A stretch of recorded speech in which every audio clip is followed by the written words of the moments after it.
Однажды люди, рожденные в эти даты, выбрали жить в постоянной спешке и не доводить ничего до конца. Выбрали, потому что внутри пожар, а окружающие говорят: замедлись, будь как все.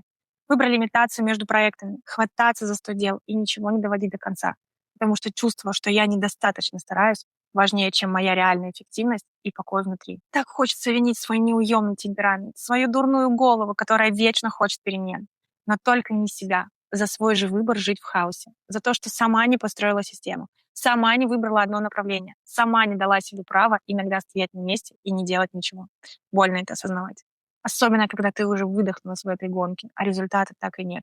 Деньги утекают, потому что ты не можешь усидеть на одном месте и дождаться своих плодов. Пора это менять. У носителей седьмого аркана ваша гиперактивность и нетерпеливость — это не проклятие.